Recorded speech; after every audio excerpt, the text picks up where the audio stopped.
సీట్లో కూర్చోవలసింది ప్రార్థిస్తాను.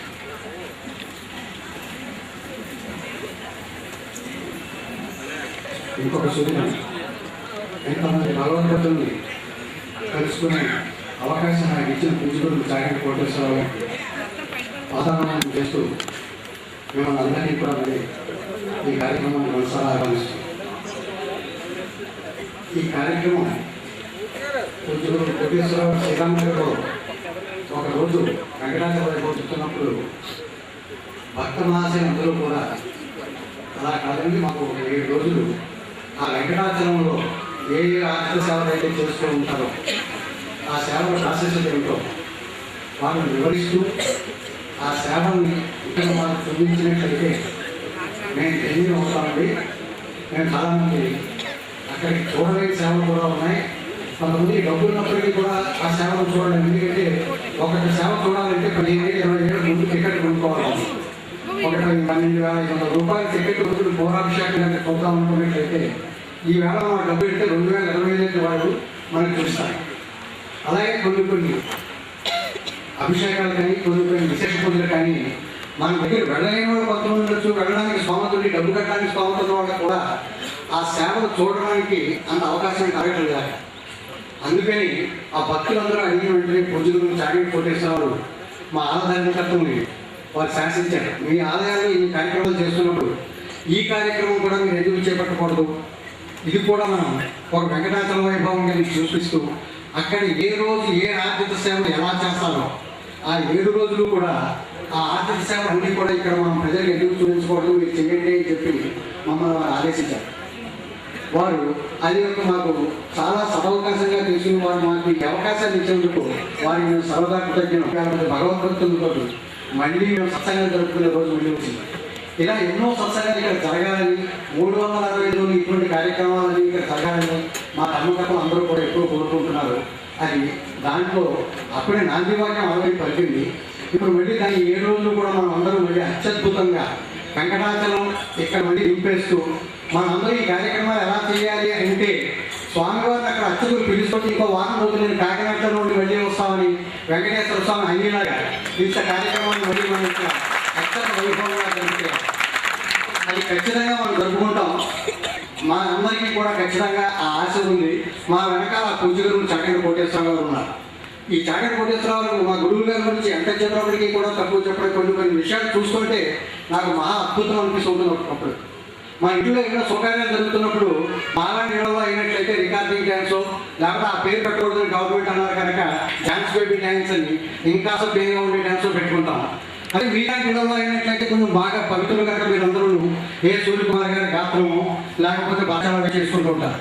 ఇప్పుడు ఆ కండి ఎంతవరకు మారిందంటే అయ్యా మా ఇంట్లో గృహప్రవేశం అండి, మీరు వచ్చి ఒక్కరోజు ఉపన్యాసం చెప్పాలి సార్ కోటేశ్వరరావు గారని, మా ఇంట్లో వివాహం అవుతుంది సార్ మీరు ఒక్కరోజు ఉపన్యాసం చెప్పాలి సార్ కోటేశ్వరరావు గారని అని అనిపిస్తున్నప్పుడు నిజంగా నాకు ఒళ్ళు జలదరించిపోతాం. అలాంటివి చూస్తుంటే ఈ ట్రెండ్ ఎంత గొప్పగా మారిపోయిందో కాకినాడకి ఒక్క మనిషి తాను ఎంత గొప్పగా మార్చగలడో ఆయన ఆచరిస్తూ ఆయన ఆచరింపజేయగలడు. ఆచరిస్తున్నాడు, ఇప్పుడు ఆచరింపజేయగలడు. అంటే చెప్పేది ఒకటి చేసేవాడు ఎప్పుడు ఎవరిని ఆచరింప చేయలేరు. వారి ఎవరు మార్గదర్శకులు కూడా తీసుకోండి. మేము వారితోటి ఇలా ఒక్క 2 నిమిషాలు మీ అందరి దగ్గర టైం తీసుకున్నాం. వాళ్ళకి మీకు మంచిది ఎందుకంటే కొన్ని విషయాలు నేను చూసి చెప్పాలి. లేకపోతే కట్టు నిండిపోతుంది, నా కట్టు ఉడిపోతుంది. ఇప్పుడు అప్పుడు కొన్ని చెప్పకపోతే నేను వారికి కూడా బిలాయి వెళ్ళే సదవకాశం నాకు కలిగింది. ఒక ఏడాది నుంచి ఒక మాతాశ్రీ అని బిలాయి ఒక తెలుగువారు వారు రామాయణ సీడీలు విని అప్పటి నుంచి మా గురువు గారి కోటేశ్వరరావు గారు ఉపన్యాసాలు అక్కడ చెప్పించాలని వారు ప్రతిరోజు వారు అమ్మ నాకు సెలవు లేదు, నేను ఉద్యోగం చేసుకుంటున్నాను ఏది లేదంటే అలా కుదరదు, నీ తల్లి గారిని అడిగినట్లయితే నాకు నీ ఉపన్యాసం వినిపించాలని నువ్వు మానేస్తావా అంటే నేను ఆజ్ఞాపించి నీ తల్లినే అనుకో అలా అని కొన్నాడు. ఒకరు ఆవిడ చేసేది ఏడాది 365 రోజులు ఫోన్ చేశారు. ప్రతిరోజు గురువు గారికి ఫోన్ చేస్తూనే ఉన్నారు. అలాగే ఒకడు మాత్రం నీకోసం నేను వెయిట్ చేస్తున్నాను అబ్బాయి అని చెప్పి శబరిలాంటి గురించి చూస్తున్నానని చెప్పి అంటే నువ్వు తప్పకుండా రావాలన్నా నువ్వు ఏవైనా సరే ఏ కష్టపడినా సరే ఇక్కడికి వచ్చి ఒక 4 రోజులు నీ ప్రవచనం నేను వినాలని తప్పకుండా నా కోరిక అందించాలని అడిగినప్పుడు ఇక గురువుగారు కాలం లేక తప్పకుండా తల్లి అని చెప్పారు. దాంట్లో మీ దగ్గర ఒక బయట కూడా అక్కడ మాట్లాడి ఏదో మాట్లాడుతుంటే అతను కూడా తీసుకురామని వారు అడగడం, నేను గురువుగారు నన్ను శాసించడం, నేను వారితో వెళ్ళడం కూడా జరిగింది. ఆ 5 రోజులు అక్కడ జరిగిన సేవ మేము పేపర్ చూడలేదు. అసలు కాఫీ తాగుతున్నామో లేదో మాకు తెలియదు. ఎంత అత్యంత అద్భుతంగా చేశారంటే వాళ్ళు వారి గురువు గారి మీద ఉన్న వారు చూపించిన ప్రేమ ఎంతమంది ఆ అద్భుత కార్యక్రమం నిజంగా చూస్తే అది వీడియో కూడా తీసారు, మనకు వస్తుంది. మనం అందరం కూడా అది ఖచ్చితంగా చూద్దాం. వారు ఎంత ప్రేమ నింపుకున్నారంటే 400 మంది వారు ట్రైన్ ఎక్కుతుంటే వచ్చేసి కళ్ళమడి నీళ్లు పెట్టుకుని మళ్ళీ మాకు ఎక్కువ వస్తారు, మాకు 42 రోజుల తర్వాత మీరు మాకు చెప్పాలి ఇక్కడ అని చెప్పి వాళ్ళు అందరూ అక్కడున్న సేవా సంఘాల వాళ్ళు అందరూ కూడా సార్ రేపు ఒక్క 2 రోజులు ఉండండి సార్, మా వెంకటేశ్వర స్వామి ఆలయం కట్టిన వార్షికోత్సవం జరుగుతుంది, ఒక రోజు ఉపన్యాసం ఉండడం. కానీ వారికి పరిమితులు 31వ తారీఖున వారికి ఇక్కడ ఉపన్యాసం ఉండడం వల్ల నేను ఉండలేను, మళ్ళీ తప్పకుండా చేస్తానని చెప్పారు. మీరు శ్రీరామ పట్టాభిషేకం అక్కడ చేయించారట, మేము ఎంత డబ్బులైనా ఖర్చు పెడతాం, అలాంటి శ్రీరామ పట్టాభిషేకం మీ ఆధ్వర్యంలో ఇక్కడ చేయించాలని చెప్పి అందరూ బతిమారేవారు. అంటే ఆ సీడీలో వారు చెప్పడం, అది వినడం, అది చేసి నిజంగా ఎంత అద్భుతమైన కార్యక్రమాలు వారు జరిపిస్తున్నారంటే వారు మన ఎదురుగుండా కాకినాడలో ఉండడం మా అందరూ అదృష్టం. నిజంగా ఒకసారి పరిపూర్ణాంతరం వారు చెప్పారు, ఒక మహిళ విలువ వారు ఉన్నప్పటికంటే వారు ఏ ఊరిలో ట్రాన్స్ఫర్ అయ్యారో మనకి ఇంకో తరగతి వెళ్ళినప్పుడు తెలుస్తుంది అని చెప్పి. కానీ ఈ మనుషుల విలువ అప్పుడే మనం తెలిసేస్తున్నాం, ఇక్కడ వారి విలువ ఖచ్చితంగా తెలిసిపోయింది ఇక్కడ. అందుచేత వారు చేసే కార్యక్రమాలు ఇంకా ఇంకా ఇంకా ఎన్నో జరపాలని, అవన్నీ కూడా అయ్యప్ప స్వామి నాంది పలకాలని నేను భగవంతుని బడిపడి కోరుకుంటూ పూజలు కానీ కోటేశ్వరాన్ని వేదిక నాయకులుగా మనసారా కోరి ప్రార్థిస్తున్నాను.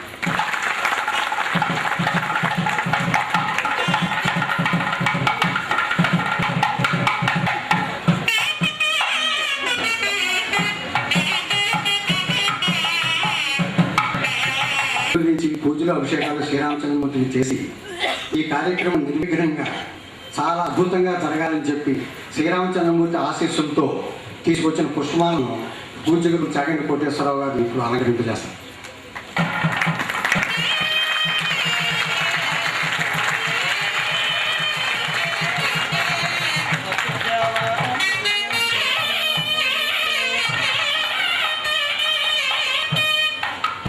అలాగే ఈ కాకినాడ పట్టణానికి వదిలి వచ్చిన అయ్యప్ప స్వామి దేవాలయం యొక్క అయ్యప్ప స్వామి పూజలు జరిపించి వారి ఆశీర్వచనాలతో కూడా తీసుకొచ్చిన పుష్పాలను మా అయ్యప్ప స్వామి ప్రధాన అర్చకులు ఇప్పుడు పూజ్యగురు చాగంటి కోటేశ్వరరావు గారు పుష్పాలను గుర్తు చేస్తారు.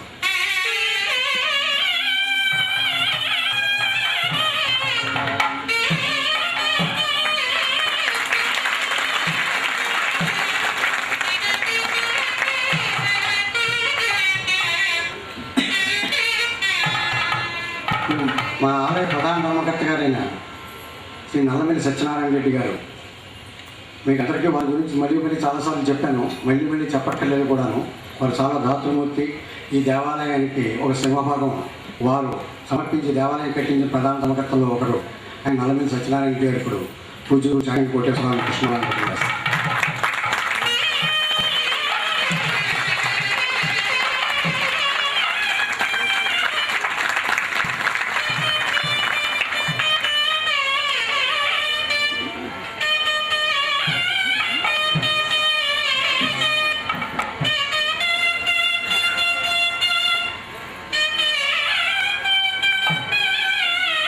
అలాగే మాకందరికీ స్ఫూర్తిదాత, ఇలాంటి కార్యక్రమాలు జరిపించడంలో దిట్ట అయిన ప్రముఖ పారిశ్రామికవేత్త వ్యాపారి సుబ్బారావు గారు ఇప్పుడు పూజ్యగురు చాగంటి కోటేశ్వరరావు పుష్పాలను గుర్తు చేస్తారు.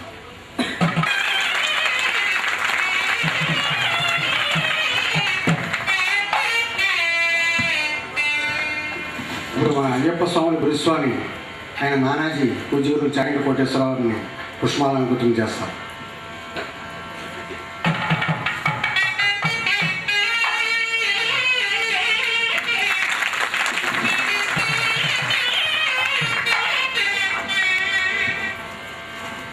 ఈ కార్యక్రమ వివరాలు నా నోటి వెంట వింటే కంటే పూజ్యగురు కోటేశ్వరరావు వివరిస్తేనే బాగుంటుందని ఈ ప్రవచనలో ఏదో టైంలో వారు రేపటి నుంచి జరగబోయే కార్యక్రమం వివరాలు అంటే నేను చెప్తే తప్పులు చెప్పేస్తాను. వర్ణం చతుర్భుజం ప్రసన్నవదనం ఛాయి సర్వవిఘ్నోపశాంతయే గురుర్బ్రహ్మ గురుర్విష్ణుః గురుర్దేవో మహేశ్వరః సాక్షాత్ పరబ్రహ్మ తస్మై శ్రీ గురవే నమః. వ్యాసాయ విష్ణురూపాయ వ్యాసరూపాయ విష్ణవే నమో వై బ్రహ్మనిధయే వాసిష్ఠాయ నమో నమః. పూజంతం రామ రామేతి మధురం మధురాక్షరం ఆరుహ్య కవితాశాఖాం వందే వాల్మీకికోకిలం. శృతిస్మృతిపురాణానాం ఆలయం కరుణాలయం నమామి భగవత్పాదశంకరం లోకశంకరం. వాగర్ధావివ సంపృక్తౌ వాగర్ధప్రతిపత్తయే జగతపితరౌ వందే పార్వతీపరమేశ్వరౌ. సూక్తిం సమగ్రయత్న స్వయమేవ లక్ష్మీ శ్రీరంగరాజమహిషీ మధురైకటాక్షైః. వైదగ్ధ్యవర్ణగుణగుంభనగౌరవైర్యాం కండూలకర్ణకుహరాः కవయోధయంతి. హైమోర్ధపుండ్రమజహన్మకుటం సునాశం మందస్మితం మకరకుండలచారుకండం. బింబాధరం బహుళదీర్ఘకృపాకటాక్షం శ్రీవేంకటేశముఖమాత్మని సన్నిధత్తాం. మనోజవం మరుతతుల్యవేగం జితేంద్రియం బుద్ధిమతాం వరిష్టం వాతాత్మజం వనరయూధముఖ్యం శ్రీరామదూతం శిరసా నమామి. ఆపదామపహర్తారం దాతారం సర్వసంపదాం లోకాభిరామం శ్రీరామం భూయో భూయో నమామ్యహం. సింధూరారుణ విగ్రహాం గ్రయణాం మాణిక్యమౌళిస్ఫురత్తారానాయకశేఖరాం స్మితముఖీం ఆపీనవక్షోరుహాం పాణిభ్యాం అళిపూర్ణరత్నచకం రక్తోత్పలం బిభ్రతీం సౌమ్యాం రత్నఘటస్థరక్తచరణాం ధ్యాయేత్ పరైలంబికాం. హరి ఓం. పరమేశ్వర స్వరూపమైన సర్గ నమస్కారం.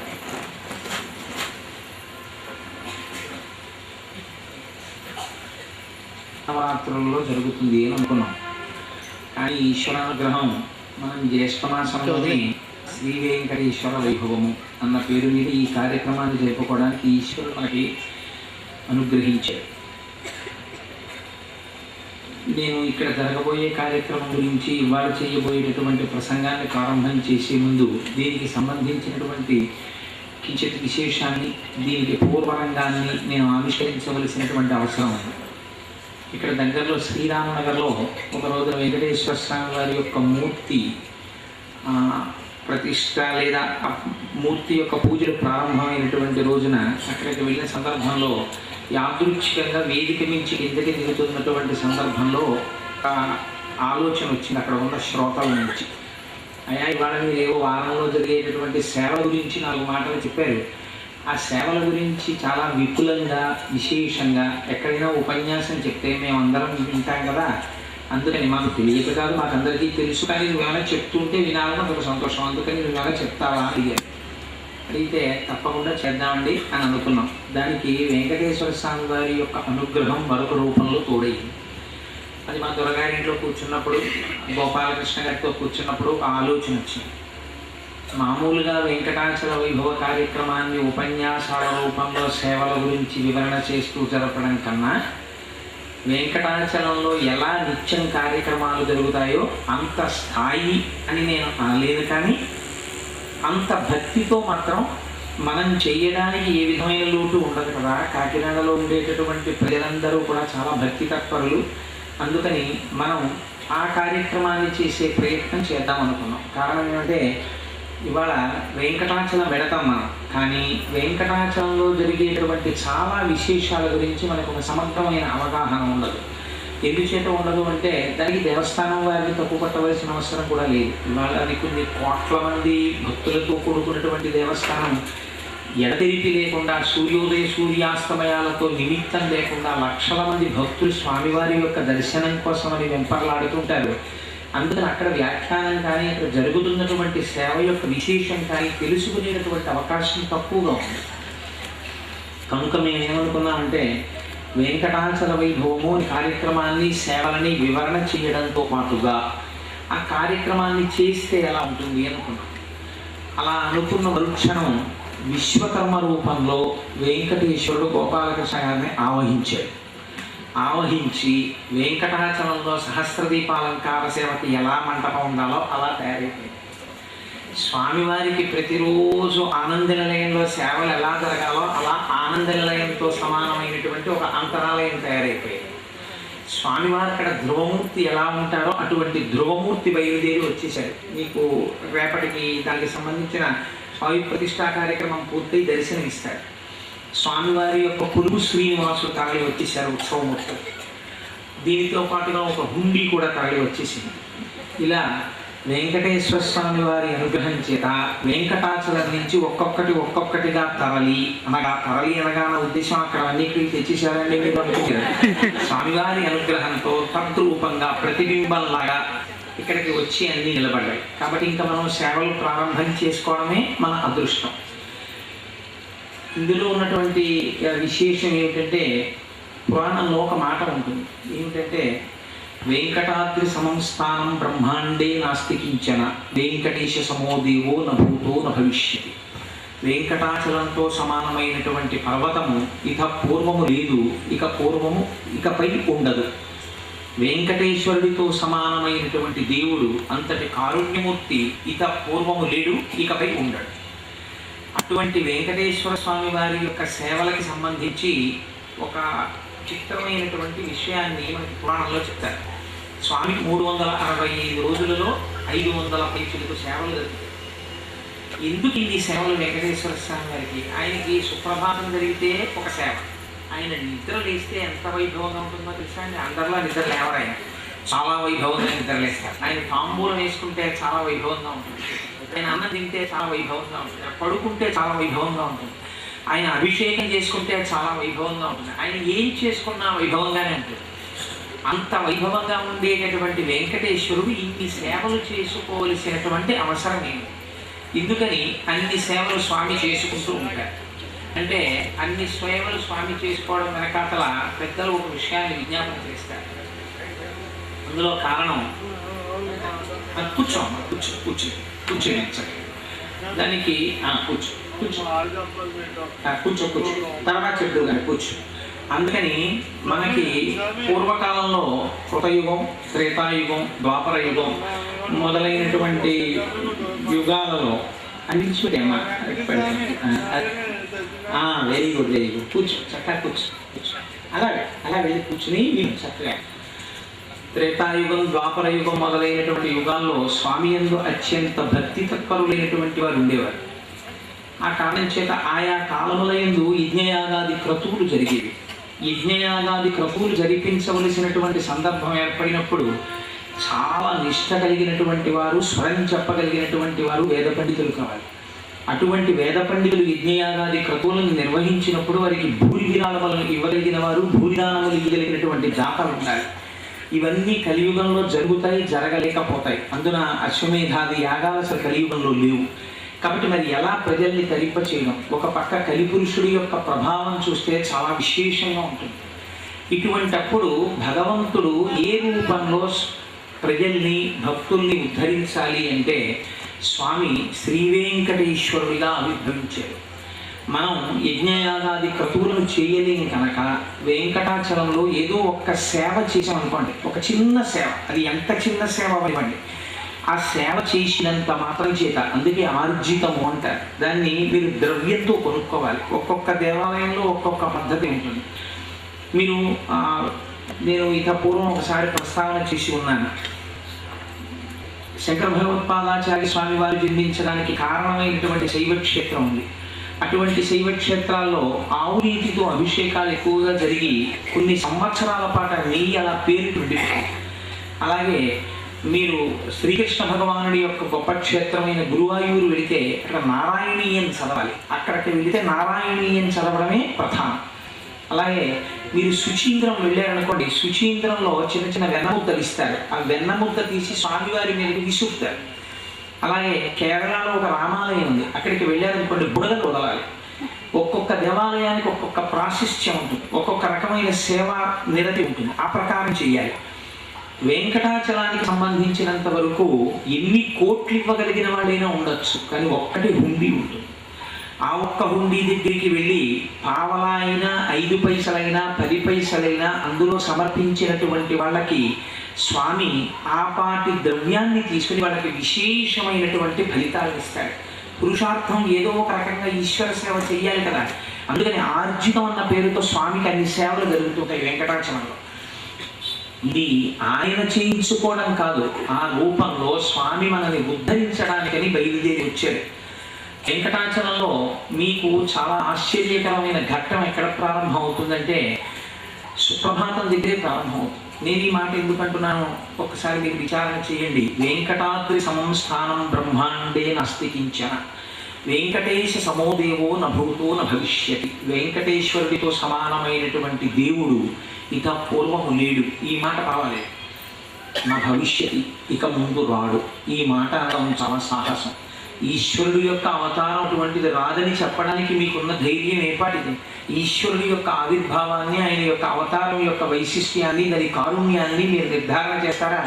అంటే ఎందువల్ల ఆయన అంత కారుణ్యమూర్తో, ఎందువల్ల ఆయన అంత సులభుడో మీరు తెలుసుకోవాలి. తెలుసుకుంటే ఏమవుతుంది అంటే స్మరణాత్ సర్వపాపఘ్నం. మీరు ఆ వెంకటాచలాన్ని మనసులో ఒక్కసారి స్మరించారనుకోండి, పాపాలన్నీ పటాపంచలిపోతాయి. స్మరణాత్ సర్వపాపఘ్నం, స్థవనాత్ ఇష్టవర్షిణం. స్థవనాత్ అంటే స్తవం చేస్తే, స్తవం అంటే కీర్తన చేయ. ఏమి క్షేత్రం అండి, ఏమి సేవలండి, మీకు తెలిసి ఏదో 4 మాటలు దాని గురించి చెప్పుకున్నారనుకోండి, ఇష్టవర్షిణం, మీ కోరికలు తీరుతాయి. దర్శనాత్ మోక్షదం దేశం. మీరు ఆ స్వామిని ఒక్కసారి దర్శనం చేసుకుంటే ఆయన మోక్షం ఇస్తాడు. కాబట్టి కలవు శ్రీ వెంకటనాయక. కలియుగంలో ఆ శ్రీ వెంకటేశ్వరుడి పాదములను ఆశ్రయించి ఉంటారు జనులు. ఇక్కడ మీరు ఒక విషయాన్ని గమనించండి. స్మరణాత్ సర్వపాపఘ్నం, స్మరణ చేత సర్వపాపములను పోగొడతాడు. స్మరణ చెయ్యాలంటే స్మరణ దేనికి సంబంధించినటువంటి విషయము మీరు ఆలోచించండి. శరీరములో చేతులు ఉన్నాయి, అవి స్మరిస్తాయా ఈశ్వరుని? స్మరించవు. కాళ్ళు స్మరించవు. కర్మేంద్రియములు ఏవి స్మరించవు. కన్ను స్మరించదు, చెవి స్మరించదు, ముక్కు స్మరించలేదు, నాలుక స్మరించలేదు. ఏది స్మరిస్తుంది? మనస్సు స్మరిస్తుంది. స్మరించడం అంటే తలుచుకోవడం. తలుచుకోవడం అనేటటువంటి ప్రక్రియ ఎవరికి సంబంధించినది? కేవలం మనస్సుకి సంబంధించినది. మనస్సు ఎప్పుడు స్మరిస్తుంది? మనస్సు స్మరించాలంటే మనస్సు దాని యందు తాదాత్మ్యతని పొందాలి, లేదా ఒకసారి చూసి ఉండాలి. ఇప్పుడు మీరు ఒకసారి సుప్రభాత సేవ ఎలా ఉంటుంది మీరు చూశారనుకోండి, మీరు ఊరుకోగలరా? మీరు చూసిన తర్వాత మీరు ఇంటికి వెళ్తారు. ఇంటికి వెళ్ళి అదేంటి తెల్లవారుజామున వెళ్ళిపోయావు, 10 అయింది, ఇప్పటివరకు ఎక్కడికి వెళ్ళావు, ఏం చేస్తున్నావు అన్నారు అనుకోండి, మీరు ఏం చేస్తారు? స్మరణ, తెలియకుండానే స్మరిస్తారు. ఇవాళ ఏమైందో తెలుసా? ఇన్నాళ్ళు కౌసల్య సుప్రజారామ పూర్వ సంధ్యా ప్రవర్తతే, ఇది మాత్రమే విన్నాం సుప్రభాతంలో. అసలు వెంకటేశ్వర సుప్రభాతానికి ఉన్న గొప్పతనం ఏమిటో తెలుసా అని మీరు అనుసంధానం చేయడం ప్రారంభం చేస్తారు. మీకు తెలుసున్న భాషలో మీ పక్క వారితో దీని గురించి మాట్లాడతారు. 3 నెలలు అయిపోతుందో పెళ్ళికి వెళ్తారు. అక్కడ మా కాకినాడలో వెంకటాచల వైభవం జరిగింది అని మళ్ళీ అక్కడ చెప్తారు. ఆ తరువాత వెంకటాచలం కొండ మీద పెడతారు. పూర్వం ఏదో తెల్లవారుదామన అర్చనాంతర దర్శనం టికెట్ ఉంటే 4:30కో లేచేవాడు. ఇప్పుడు 2 గంటలకి లేచి కాకినాడలో జరిగినటువంటి సుప్రభాత సేవలాగే ఇక్కడ ఉంటుందన్నారు కదా, చూద్దామని మీరు ఆ కొండ మీదకి వెళ్ళి నిలబడి ఎలా జరుగుతుందో టికెట్ లేకపోయినా రాజద్వారం దగ్గర నిలబడి చూస్తారు. ఇప్పుడు ఏమైంది? దర్శనాత్ చాలా భాగాన్ని మీరు చూసేస్తున్నారు సుప్రభాత దర్శనంలో. ఇవన్నీ ఎక్కడి నుంచి వస్తాయి? మీరు ఒకసారి చూడగలిగితే వస్తాయి. మీరు చూడాలంటే వెంకటాచలం కొండ మీద కూర్చుని ఇన్ని సేవలు చూడడం ఎలా కుదురుతుంది? కాబట్టి వెంకటేశ్వర స్వామి వారు కాకినాడ పట్టణ ప్రజల మీద అనుగ్రహించారు. వారు ఏమన్నారంటే, మీరందరూ కలిసి వచ్చి వెంకటాచలంలో సేవలన్నీ చూడడం కుదురుతుందో కుదరదో కదా, ఒక పని చేస్తాను, నేనే వచ్చేస్తాను కాకినాడ. వచ్చేసి నేనే మీ దగ్గర 7 రోజులు సేవలు అందుకుంటాను. తెలిసి తెలియని వాడు ఉన్నాడు కోటేశ్వరం, వాడికి సాహసం ఎక్కువ, ధైర్యంగా మాట్లాడగలడు, భయం లేదు. అందుకని వాడికి ఆ లక్షణం ఉంటుంది కాబట్టి వాడు అడ్డు పెడతాను, వాడితో చెప్పిస్తాను. చెప్పించి 7 రోజులు సేవలు చేయిస్తాను. మీరు చేయవలసింది ఏమిటి? వచ్చి కూర్చొని చూద్దాం. ఇప్పుడు రేపు జరగబోయేటటువంటి సేవని ఇవాళ వివరణ చేస్తాం. ఎందుకు అలా చేయడం? రేపే చేయొచ్చు కదండి మీరు నన్ను అడగచ్చు. రేపే ఎందుకు చేయట్లేదో తెలుసా అండి? ఇవాళ చేస్తే మీరు రేపు పొద్దుటి వరకు దాన్ని గుర్తుపెట్టుకోవాలి. మొదటి విషయం గుర్తుపెట్టుకుని రేపు వచ్చి ఇక్కడ నిలబడతారు. నిలబడిన తర్వాత నేనేం చెప్పానో అది రేపు ఇక్కడ జరుగుతుంది. జరుగుతున్నప్పుడు నిన్న చెప్పాడు కదా, అదిగో అది జరుగుతుంది అని మీరు ఆ భావుకతతో, ఆ తాదాత్మ్యతతో దర్శనం చేస్తారు. మనస్సు నిన్నడు చెప్పినటువంటి విషయాన్ని స్మరించి దర్శనం చేస్తూ ఉంటుంది. ఆ దర్శనము చేత పునీతులవుతారు. లేక రేపు సుప్రభాతం అవి అయిపోయిన తర్వాత రేపు సాయంకాలం నేను ఇవాళ పొద్దున్న జరిగినవి అని చెప్పాను అనుకోండి, అది మాకు తెలియలేదండి విషయాలన్నీ, నిన్న చెప్పకపోయా ఇవాళ నేను చూద్దాం అనుకుంటాం. అందుకని ఇవాళ ఉపన్యాసం చెప్పి రేపు సేవలు జరిగేటట్టు అలా ప్రతిరోజు అలా జరుగుతుంటాయి. ఇప్పుడు మీరు ఒక్కసారి ఆ వెంకటాచల వైభవాన్ని, ఆ శ్లోకాన్ని, ఉపన్యాసాన్ని, జరిగే క్రతువుని సమన్వయించేద్దాం. ఒకసారి మీరు ప్రవచనాంతర్గతంగా అన్నీ జరిగిపోతాయి. చూడండి, గోపాలకృష్ణ గారు జరగబోయే కార్యక్రమాన్ని కూడా నువ్వు అందులోకే సమన్వయం చెయ్యి అన్నారు కాబట్టి అలా సమన్వయం చేసేస్తాను. స్వామికి సుప్రభాతము అని మనం ఒక సేవ చేస్తాం. సుప్రభాతము అనబడేటటువంటి సేవ యథార్థమునకు నేను మొన్ననే ఈ విషయాన్ని భిలాయిలో ఒక చోట ప్రస్తావన చేశాను. సుప్రభాత సేవ అనబడేటటువంటి అజ్ఞానంతో కూడిన సేవ ప్రపంచంలో ఇంకోటి ఉంటుంది. అదేంటండి అంత మాట అన్నారు, రేపు పొద్దున సుప్రభాతం ఉందంటున్నారు, సుప్రభాతం అంత అజ్ఞానంతో కూడా సేవ ఇంకోటి లేదంటున్నారు, ఈ రెండు ఎలా కుదురుతాయి అంటే ఈశ్వరుడికి సుప్రభాతం ఏమిటండి? సుప్రభాతం అంటే లే లే లే అని చెప్పడం. అంటే ఆయన కూడా మీలా నిద్రపోయాడా? ఆయన నిద్రపోతే ఈ లోకాన్ని చూసిన వాడేవారు. ఉన్మేష నిమిషోత్పన్న విపన్న భువనావళి. ఆయన అమ్మ కను రెప్ప కిందకి వాలితే లోకాలన్నీ లయమైపోతున్నాయి కదా, మరి ఆయన నిద్రపోవడం ఏమిటి? కాబట్టి ఆ కోణంలో సుప్రభాతవంత అజ్ఞానం ఇంకోట్లేదు. ఇప్పుడు నేను ఇంకో మాట అంటున్నాను, సుప్రభాతవంత గొప్ప సేవ ఇంకోట్లేదు. అదేమిటి ఇప్పుడు ఇక్కడ అలా అన్నావు? ఇప్పుడు చూడండి, మీరు ఎలా నిద్రపోతున్నారో అలా స్వామి కూడా నిద్రపోవాలని మీరు కోరుకున్నారు. ఇది భక్తి. ఈ భక్తితో మీరు ఆయనకి ఏకాంత సేవ చేశారు. స్వామి పడుకో అన్నారు. మళ్ళీ తెల్లవారిని మీరు లేచారు, కానీ మీ మనస్సు దేని మీద ఉంది? నా స్వామి కూడా లేవాలి. ఇప్పుడు స్వామిని నిద్ర లేపాలి. స్వామిని నిద్ర లేపాలంటే ఈ స్వామిని నిద్ర లేపడంలో మొట్టమొదట నిజంగా పరమాత్మ సాకార రూపంతో నడిచి వచ్చి పడుకున్నప్పుడు లేపినటువంటి అదృష్టాన్ని పొందినటువంటి మహా అదృష్టవంతుడెవరో అటువంటి వారు లేపినప్పుడు ఉపయోగించినటువంటి శ్లోకాన్ని మొట్టమొదట మకుట శ్లోకంగా పెట్టి నిద్ర లేపడాన్ని ప్రారంభం చేయాలి. ఎవరు చేశారు అలాగా?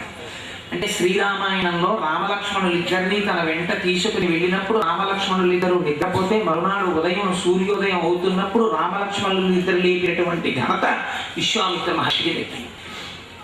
కాబట్టి కౌసల్యా సుప్రజారామ పూర్వా సంధ్యా ప్రవర్తతే. అసలు ఆ సుప్రభాత ప్రారంభమే ఒక ఆశ్చర్యకరమైనటువంటి ప్రబోధంతో మొదలు. కౌసల్యా సుప్రజారామ. కౌసల్యా సుప్రజారామ ఏమిటండి? చాగంటి కోటేశ్వరరావు సన్ ఆఫ్ అంటే లేట్ శ్రీ సిహెచ్ సుందర శివరావు అంటారు. తండ్రి గారి పేరు చెప్తారు, అంతేగాని ఫలానా వారి కొడుకు అన్నప్పుడు తల్లి గారి పేరు చెప్పారు. విశ్వామిత్రుడు బ్రహ్మర్షి, మహానుభావుడు. అటువంటి వాడు కౌసల్యా సుప్రజారామ అంటే ఏంటి? కౌసల్యా సుప్రజారామ అనాలా, దశరథ సుప్రజారామ అనాలా?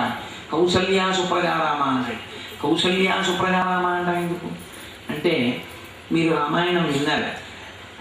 రామచంద్రమూర్తి ఆవిర్భవించడానికి ముందు దశరథ మహారాజు గారికి సంతానం కలగవలసినటువంటి తరుణంలో అశ్వమేధం జరిగినప్పుడు పట్టపురాణి ధర్మపత్ని అయినటువంటి కౌసల్యామాత ఒక గుర్రాన్ని ముందు రోజు వధిస్తే తన భర్తని పట్టుకుని పడుకున్నప్పుడు ఎలా పడుకుంటుందో అలా ఒక రాత్రంతా మనస్సునందు ఏ వైక్లభ్యము లేకుండా గుర్రాన్ని పట్టుకుని పడుకుని మరునాడు ఆ గుర్రము యొక్క మేధని అగ్నిహోత్రమునందు కాలుస్తుండగా వచ్చినటువంటి పొగని పీల్చడం చేత దశరథ మహారాజు గారు తనకి సంతానము కలగడానికి ప్రతిబంధకంగా ఉన్న పాపాన్ని పోగొట్టుకుని ఉపకామేషి చేసి పిల్లల్ని కన్నాడు.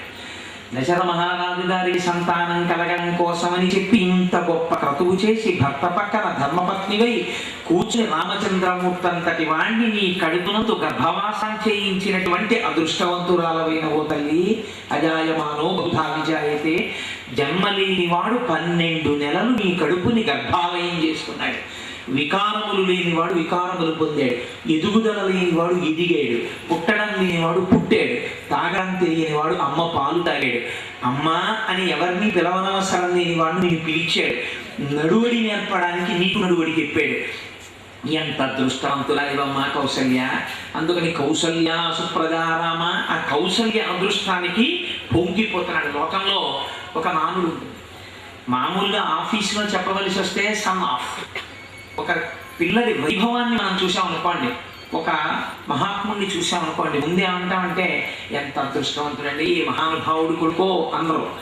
ఏ తల్లి బిడ్డడో, నిజంగా ఎన్ని పూజలు చేసిందో, ఏ తల్లి కన్న బిడ్డడో అంటారు. ఒక పిల్లవాడి యొక్క వైభవాన్ని చూడగానే తల్లిని స్మరిస్తాం. అంతగానూ స్మరించాడు విశ్వామిత్రుడు. కౌసల్యా సుప్రజారామ పూర్వా సంధ్యా ప్రవర్తతే. ఉత్తిష్టనర శార్దూల కర్తవ్యం దైవమానునికం. నాయన లేచి సంధ్యావందనాది కార్యక్రమాలను ఆచరించాలి, అందుకని లే అని నిద్ర లేపాడు.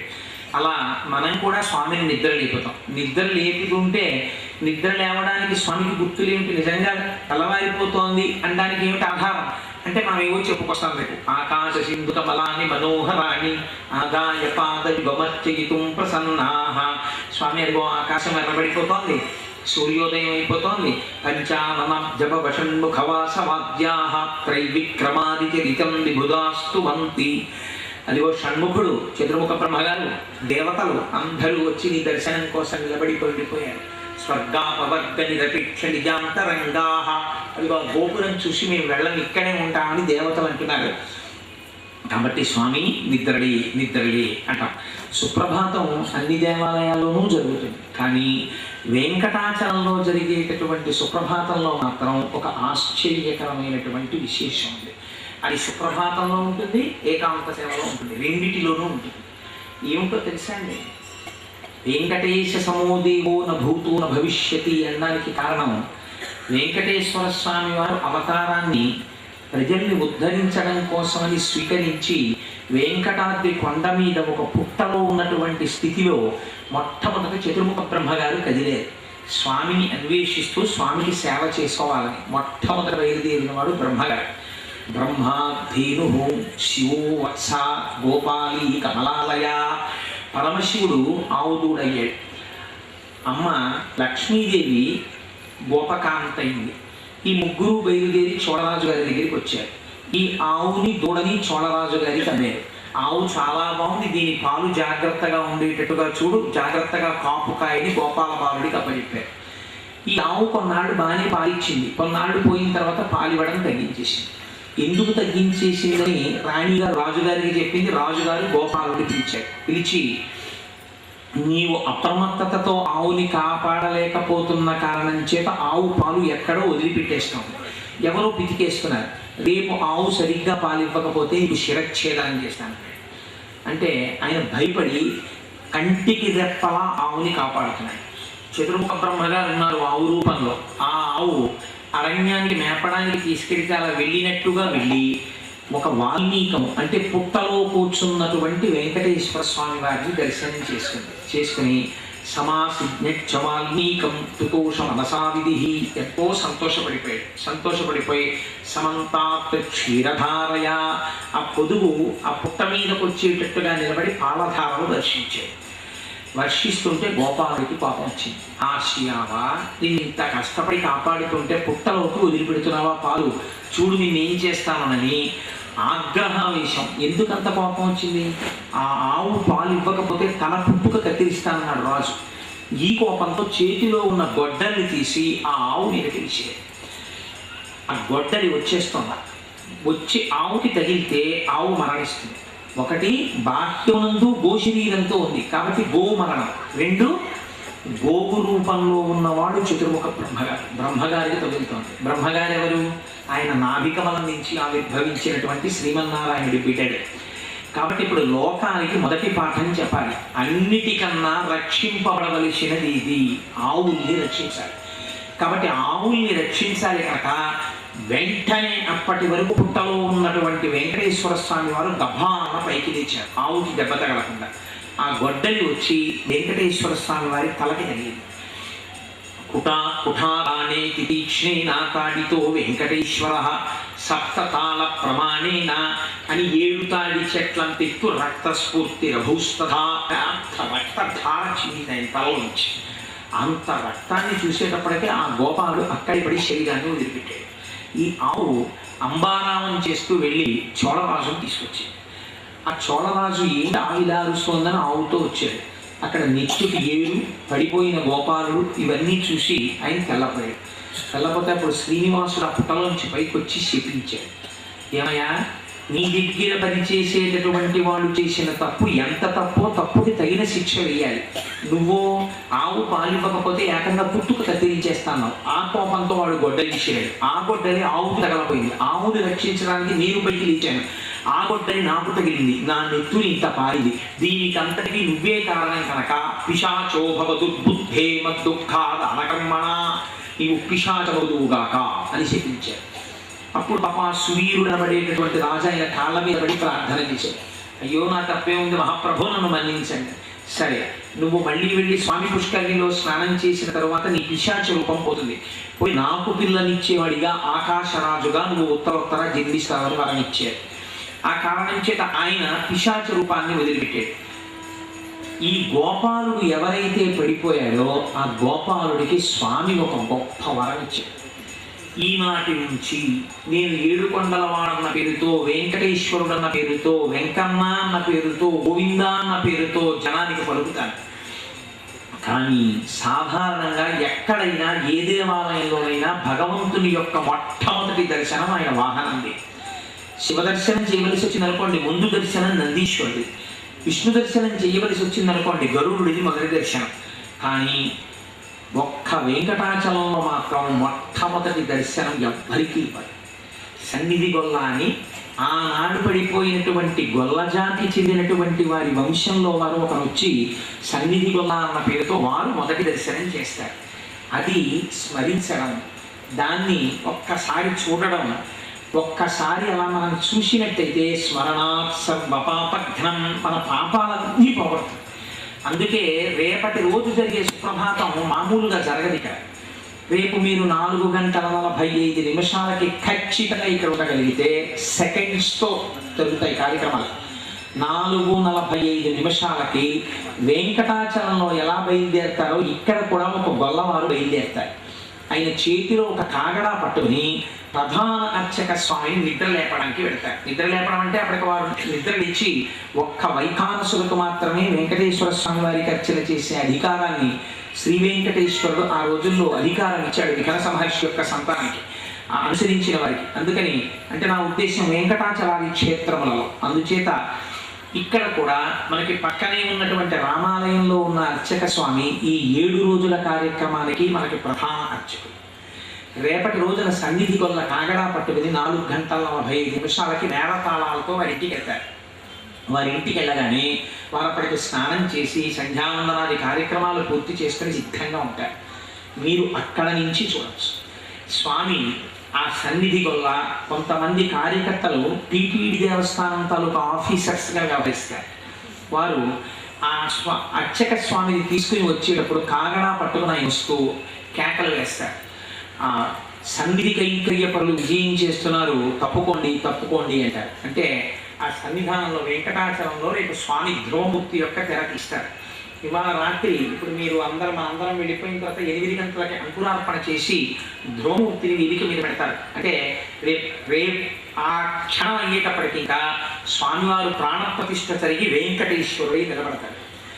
ఇవాళ రాత్రి ప్రమాణం ఏమిటో తెలుసా అండి? వెంకటేశ్వర స్వామి వారి పాదార్చన చెయ్యడం కోసమని చతుర్ముఖ బ్రహ్మగారు బయలుదేరి వస్తారు. చతుర్ముఖ బ్రహ్మగారు బయలుదేరి వస్తున్నారు కాబట్టి ఆయనతో పాటుగా 33 కోట్ల మంది దేవతలు వస్తారు ఇవాళ రాత్రి. వారు వచ్చి లోపలికి వెళ్తారు. లోపలికి వెళ్ళేటప్పటికి బ్రహ్మగారు స్వామి పాదాలు కడగడానికి పాత్రలో తీర్థం సిద్ధంగా ఉండాలి. అందుకని ఒక పెద్ద పాత్రలో కొంత జలాన్ని సిద్ధంగా ఉంచుతారు, కొంత గంధాన్ని అట్టే పెడతారు. ఇవాళ రాత్రి చతుర్ముఖ బ్రహ్మగారు దేవతలు వచ్చి ఆలయంలోకి వెళ్ళి స్వామికి తీర్థం ఇస్తారు. ఆయన పాదాలు కడుగుతారు. చతుర్ముఖ బ్రహ్మగారి చేత్తో ముట్టుకుని విడిచిపెట్టినటువంటి ఆ బ్రహ్మతీర్థాన్ని రేపు సుప్రభాతం ఎవరు చూస్తారో వాళ్ళందరికీ తీర్థంగా ఇక్కడిస్తారు. ఆ సన్నిధి వల్ల వెళ్ళి కాగడాతో ఆ ప్రధాన అర్చకుడిని తీసుకొని వస్తారు. గేటు తీసేటప్పుడు ఎవరు పడితే వారు తీయకూడదు. ఆలయ ద్వారాన్ని తీసేటప్పుడు ప్రధాన అర్చకుడు ఉంచుకోవాలా ఒకటి భుజం మీద తీసుకొని వస్తారు. దాన్ని తిప్పితే తల మూడుది. పేస్టార్ అని చెప్పి ఆలయం తరపున ఒక అధికారి ఉంటారు. గోపాలకృష్ణ గారు ఆ పాత్ర పోషిస్తారు పేస్టార్గా. అందుకని రేపు వారు వచ్చి మొట్టమొదట కాలం తప్ప గోపాలకృష్ణ గారు తీస్తారు. ఆ గడియని కుంచకోలతోటి ప్రధాన అర్చకులు తీస్తారు. తీసిన తర్వాత వారి వెనకాతలే వైఖానసుల బృందం వస్తుంది, సన్నిధిగులు వస్తారు. మన అందరం కూడా ఏమీ అక్కర్లేదు, స్నానం చేసి వస్తే చాలు. 5 అయ్యేటప్పటికీ సుప్రభాతం ప్రారంభమవుతుంది. అందరం ఇక్కడ నిలబడి ఏకకంఠంతో చదువుతాం. సరిగ్గా చదవడం రాని వాళ్ళు మెల్లిగా చదువుకోండి, నోట్లో చదువుకోండి, అపభ్రంశం చేయండి. కౌసల్యా సుప్రజా రామ పూర్వా సంధ్యా ప్రవర్తతే అని మొదలెట్టారు. ఇలా మొదలెట్టగానే సన్నిధి గొల్ల మొట్టమొదట కాగడా పట్టుకుని ఆలయం లోపలికి వెళ్తారు. లోపలికి వెళ్ళి ధ్రువమూర్తిని మొట్టమొదటి ఇలా కాగడా పైకెత్తి ఆపాదమస్తకం చూస్తారు. ఇవాళ రాత్రి స్వామి ఉత్సవమూర్తుల కోసం అని చెప్పి ఒక కొత్త మంచం చేయించారు, ఒక చిన్న మంచం. ఆ చిన్న మంచాన్ని వహించడానికి దానికి కవాటాలు ఉంటాయి. ఆ మంచం మీద మెత్తటి పరుపు వేసి తలగడలు పెట్టి ఇవాళ రాత్రి స్వామి సర్కార్ సేవ అంటారు. అంటే ఏ కీర్తనలు అవి లేకుండా శయనించి ఇస్తారు. స్వామి పడుకుంటారు. రేపు వెళ్ళి తప్పట్లు కొడతారు. తప్పట్లు కొట్టి స్వామి సుప్రభాతం పలుకుతున్నారు లేవండి అంటారు. అంటే లేస్తారు. లేవగానే ఈ ఉత్సవమూర్తిని తీసుకెళ్లి ప్రధానమూర్తి యొక్క పాదముల దగ్గర పెడతారు, జీవస్థానం అంటారు, అక్కడ పెడతారు. పెట్టి మనం అందరం సుప్రభాతం చదవడం పూర్తి చేయగానే తెర తీస్తారు. తెర తీయగానే మీరు వెంకటాచలంలో ఏది చూడాలని ఉవ్విళ్ళూరుతామో మనందరం, అది రేపు మనందరం చూడవచ్చు. సన్నిధి వల్ల ఒక్కసారి కాగలా రీతుల్లో దేవాలయం చుట్టూ ఆ లోపల తిరిగి అక్కడ కొన్ని దీపాలను వేసి ఉంచుతారు, ఒత్తులు. ఆ ఒత్తులు వెలిగించి ఆయన కిందకి దిగుతారు. దిగిన తర్వాత అర్చక స్వామి లోపలికి వెళ్ళి స్వామివారికి లఘువుగా ఒకసారి ఆ మంత్రంతో ముఖ ప్రక్షాళనం చేయించి మొట్టమొదట ఒక తట్టలో స్వామికి తమలపాకులు వేసినటువంటి తాంబూలం, కొద్దిగా పంచదార, పాలు, వెన్నపూస వీటిని నివేదన చేస్తారు. రేపు మీ అందరూ సుప్రభాతం అయిపోయాక కూర్చొని చూడచ్చు. అయిపోగానే సన్నిధి వల్లకి ఆ తాంబూలాన్ని బహూకరిస్తారు. తర్వాత ఇక్కడ ఒక 100 మంది ఆర్జిత సేవా గృహస్థాస్ ఉన్నారు ఇందులో, వాళ్ళకి పాసులు ఇచ్చారు. ఈ 100 మంది ఆర్జిత సేవా గృహస్థాస్ దంపతులు కూడా తప్పకుండా పురుషులు పంచె కట్టుకునే రావాలి. పంచె కట్టుకోవడం రాకపోతే తెల్లటి లుంగి కట్టుకుని రావాలి. పైన చొక్కా కానీ బనీన్ కానీ ఉంటే ఒప్పుకోరు. ఉత్తరీయం వేసుకుని లోపలికి వస్తే రేపు ఇక్కడ బ్లాంకెట్ వేసేసి నెంబర్స్ వేసేసి ఉంటాయి. వాళ్ళు ఎంతమంది జనం ఉన్నా కూడా వాళ్ళ పాస్ చూపించి వాళ్ళు వచ్చేసి కూర్చోవచ్చు. మిగిలిన వాళ్ళందరం మనందరం అలా చుట్టూ నిలబడతాం. నిలబడి కూర్చుని మనందరం చూస్తాం. వాళ్ళకి వచ్చిన లాంజ్ ఇచ్చేస్తారు ఇలా, అందులో వాళ్ళు కూర్చుంటారు. తర్వాత ఈ సుప్రభాతం అయిపోగానే స్వామికి నివేదన చేసినటువంటి వెన్న మొదలైనవి ఆర్జిత సేవ గృహస్థాసి ఇస్తారు ప్రసాదంగా. బ్రహ్మతీర్థం అందరికీ ఇస్తారు. తర్వాత స్వామివారికి చక్కగా లఘువుగా అభిషేకం జరుగుతుంది. అంటే ప్రధానమూర్తికి శుక్రవారం నాడే జరుగుతుంది అభిషేకం. అసలు శుక్రవారం నాడు జరిగేటటువంటి కార్యక్రమం మకుటాయమానం. రేపు ఉత్సవమూర్తులకి లఘువుగా అభిషేకం జరుగుతుంది, అంటే స్నానం చేయించేట్టు. అయిపోయిన తర్వాత స్వామికి వస్త్రాలంకారం చేయించి వెంకటాచలంలో లాగే ఉత్సవమూర్తుల్ని పక్కన పెట్టి స్వామికి హోమాలు చేస్తారు. ఈలోగా ఒక ఆశ్చర్యకరమైన సందర్భం ఉంటుంది. అది వెంకటాచలంలో అయితే మనం ఎవరిని చూడడానికి కుదరదు. స్వామిని దర్బార్ చేయడానికి ముందుకు వస్తారు. అంటే ఒక మంచి పీఠం వేస్తారు, 2 సింహాసనాలు తయారు చేయించారు. ఆ సింహాసనంలోకి వచ్చి స్వామి ఉభయనాంశాలతో కూర్చుంటారు. కూర్చున్న తర్వాత గొడుగు పడతారు స్వామికి. గొడుగు పట్టిన తర్వాత మొట్టమొదట ఇక్కడ ఉన్నటువంటి వైఖానస బృందంలోంచి ఒకరు వెడతారు. వెళ్ళి స్వామి దగ్గర చేతులు కట్టుకుని వంగి ఆయన పాదాలకి నమస్కారం చేసి శ్రీనివాసుడై లోక పరిపాలకుడై కూర్చుని ఉంటాడు. ఆయనకి పంచాంగం చెప్తారు. స్వామి, ఇది వేనామ సంవత్సరం, జ్యేష్ఠమాసం, కృష్ణపక్షం, పాడ్యమి అని పంచాంగం చెప్తారు. చెప్పగానే స్వామివారు పొద్దున్నే తన దగ్గరికి వచ్చి పంచాంగం చెప్పినటువంటి బ్రాహ్మణుడికి 13 డబ్బాల బియ్యాన్ని బహూకరిస్తారు. ఇది వండుకోమని 13 డబ్బాల బియ్యాన్ని దానం పుచ్చుకొని ఆయన కిందికి దిగుతూ వెంకటాచలపతికి ఆశీర్వచనం చేస్తారు. నిత్యైశ్వర్యోభవ, నీవు నిత్యైశ్వర్యవంతుడవగుదువుగాక అని. ఆ కొలువులో రేపు అది నేను చూడొచ్చు. ఇది అవగానే ఆలయ పేష్కారు వారు, అనగా మన గోపాలకృష్ణ గారు, వారు లోపలికి ఆ స్వామి దగ్గరికి వెళ్ళి ఆ చొక్కా బనీని తీసేసి నడుమును ఉత్తరీయం కట్టుకుని చేతులు కట్టుకుని స్వామివారికి విజ్ఞాపన చేస్తారు. స్వామి, నిన్నటి రోజున మీకు హుండీలో ఇంత ఆదాయం వచ్చింది. ఎందుకు చెప్తారో తెలుసా అండి? ఆ హుండీలో 5 పైసలు వేసినా సరే అది మర్నాడు ఎవరు వేశారో స్వామి తెలుసుకుని ఫలితాలు ఇస్తారు. అందుకే అలాగే అందరూ అనుగ్రహింపడాలనే ఆ హుండీని ఇక్కడ పెట్టారు. ఇప్పుడు ఈ సభ అయిపోయిన తర్వాత ఇవాళ ఇక్కడ సభలో ఉన్న వాళ్ళలో ఎవరో 2 ఎంచుకుంటారు. ఎంచుకుని 2 ఉండమని చెప్తారు. ఉండమని అందరూ వెళ్ళిపోయిన తర్వాత హుండీ తీసి లోపల కౌంట్ చేస్తారు. ఎవరో పబ్లిక్లో 2 సమక్షంలో ఆ హుండీ లెక్క పెడతారు. ఎందుకంటే ఎంత వచ్చింది అన్నది తెలియాలి కాబట్టి. అది రేపు పొద్దున్న గోపాలకృష్ణ గారు చెప్తారు. స్వామి, ఫలానా 2 సమక్షంలో నిన్న హుండీ లెక్క పెట్టాం. లెక్క పెట్టినప్పుడు నీకు నిన్నటి రోజున ఇంత డబ్బు వచ్చింది, అలాగే ఆర్థిక సేవా టికెట్ల మీద నీకు ఇంత డబ్బు వచ్చింది అని చెప్తారు. చెప్పి పేష్కాల వరకు కూడా ఇంటికి దిగిపోతారు. దిగిపోయిన తర్వాత స్వామికి తోమాల జరుగుతుంది. తోమాల అంటే తోల్ అంటే తమిళంలో భుజాలు. స్వామివారికి భుజాల నుంచి ఇలా కిరీటం నుంచి భుజాల నుంచి మాలలు వేలాడతాయి. రేపటి నుంచి ఇక్కడ స్వామివారికి ఎంతంత పొడుగు ఎంతంత మాలలు తయారు కావాలో అన్నన్ని మాలలు ఆయా సమయానికి కట్టేసి సిద్ధం చేసేస్తారు. ఆ బుట్ట పట్టుకుని దాన్ని మేళతాళాలతో ధ్వజస్తంభానికి ప్రదక్షిణ పురస్సరంగా తీసుకొస్తారు. తీసుకొచ్చి అందిస్తే చక్కటి మంత్రాల మధ్యలో మనందరం కూర్చుని చూస్తూ ఉండగా సుప్రభాతం అయిపోగానే మూల విరాట్ దర్శనం ఉంటుంది. ముందు సువాసినులు, వెనక మిగిలిన స్త్రీలు, ఆ వెనక పురుషులు. ముందు సువాసినులు దర్శనానికి వెళ్తారు. అందరం దర్శనం చేసుకుని మళ్ళీ కూర్చోగానే అభిషేకం, తోమాల జరుగుతాయి. తోమాలు అయిపోగానే స్వామికి అర్చన జరుగుతుంది. తులసి దళాలతో స్వామి పాదాలకి వెంకటాచలంలో ఎలా జరుగుతుందో అలా నామాలు చెప్తూ అర్చన చేస్తారు. అర్చన అయిపోయిన తర్వాత ఒక్కొక్క రోజు ఒక్కొక్క విశేష పూజ ఉంటుంది. స్వామివారికి రేపటి రోజున సోమవారం కాబట్టి విశేష పూజ జరుగుతుంది. విశేష పూజ ఉత్సవమూర్తులకి చేస్తారు, మూల విరాటికి చేయరు. అందుకని ఉత్సవమూర్తుల్ని ముందుకు తీసుకొచ్చి రేపు చూద్దురు కానీ ఎంత వైభవోపేతంగా ఉంటుందో ఆ విశేష పూజ. చక్కగా అభిషేకం చేసి గంధపు ముద్దలు పెట్టి, పసుపు ముద్దలు పెట్టి, అలంకారం చేసి, వస్త్రం కట్టి అందరికీ దర్శనమిస్తారు. ఆ విశేష పూజా కార్యక్రమం అయిపోగానే మనందరికీ ఉచిత ప్రసాదం కింద వెంకటాచలంలో లాగే లడ్డూలు బహూకరిస్తారు. చక్కగా లడ్లు తీసుకుని మనం ఇంటికి వెళ్ళిపోవచ్చు. మరీ ఎండెక్కకుండా మిమ్మల్ని పంపించేస్తారు. మళ్ళీ సాయంకాలం ఇది వెంకటాద్రి సంస్థానం బ్రహ్మాండే నాస్తి కించన వెంకటేశ సమోదేవో నభూతో నభవిష్యతి. తాను విసిరినటువంటి గొడ్డలి తగిలి పడిపోయాడని తన వాహనం కన్నా కూడా మొట్టమొదటి దర్శనాన్ని ఆ గొల్లవారికి ఇచ్చారు స్వామి. ఎంత అనుగ్రహమూర్తో చూడండి. రేపు సాయంకాలం ఖచ్చితంగా 5:45 అయ్యేటప్పటికీ స్వామికి వసంతోత్సవం జరుగుతుంది. ఇక్కడ వేదిక మీద స్వామికి వసంతం పోస్తారు. వసంతోత్సవం జరిగినప్పుడు వెంకటేశ్వర స్వామి వారు అన్ని సేవలలోకి ఎప్పుడు చాలా ప్రసన్నుడై ఉంటాడంటే ఆ వసంతోత్సవం జరిగినప్పుడు చాలా ప్రసన్నుడై ఉంటాడు అని శాస్త్రవాక్యం.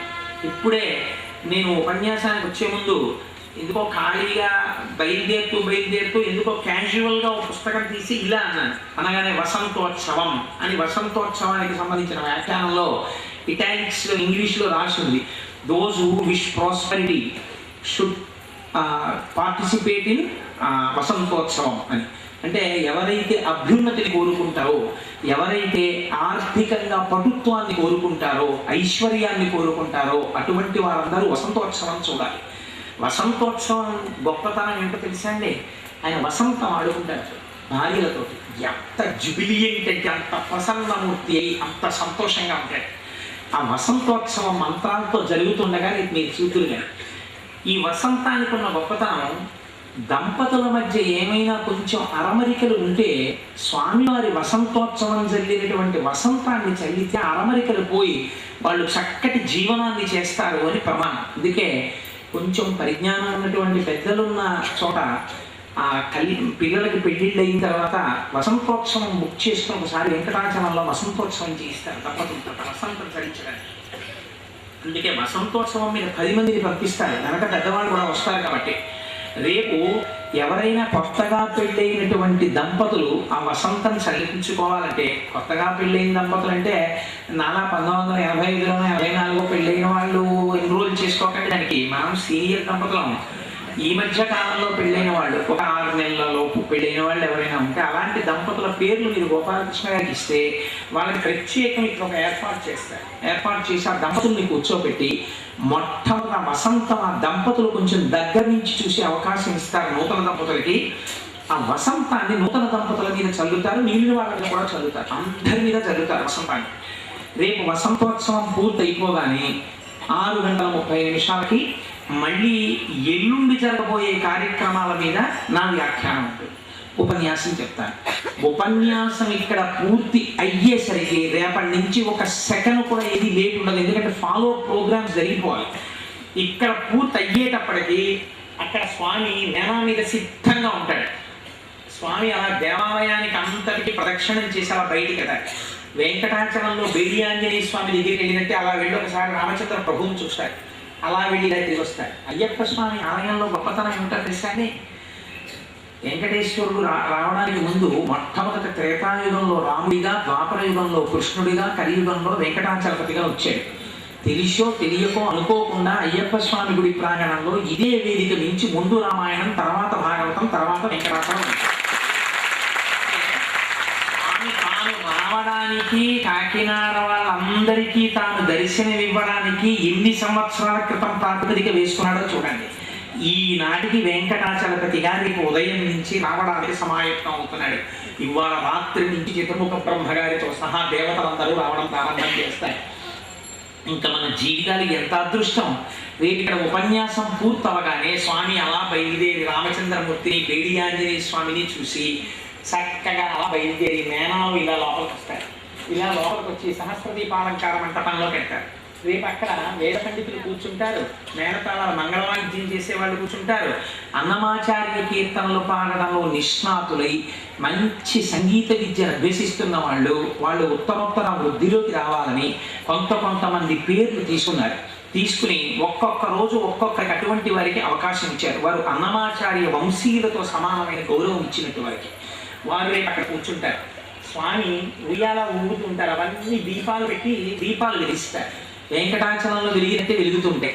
సహస్ర దీపాల మధ్యలో స్వామి మెల్లగా మందరంగా ఊయలు ఊగుతుంటే స్వామివారి మీద వేద పండితులందరూ వేద పన్నం చెప్తారు. పన్నం అయిపోగానే మంగళవాయిద్యం ఉంటుంది. మంగళవాయిద్యానికి వేద పన్నంకి మధ్యలో ఎవరు రేపటి రోజున స్వామికి కీర్తన చేయడం కోసం అని చెప్పేసి ఆ దేవస్థానం వారి చేత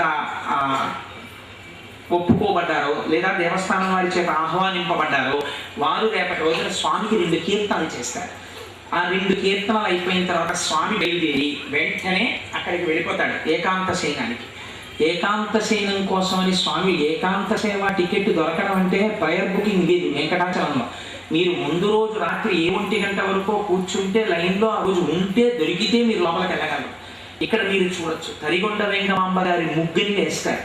రేపు తరిగొండ వెంగమాంబ గారి ముగ్గు వేసి స్వామివారిని చక్కగా మంచం తీసుకొచ్చి మన అందరం చూస్తూ ఉండగా ఆ మంచం మీద పువ్వులు పరిచి మెత్తటి పరుపు వేసి 2 దిళ్ళు పెట్టి ఉభయనాంచారులతోటి స్వామిని పడుకోబెడతారు.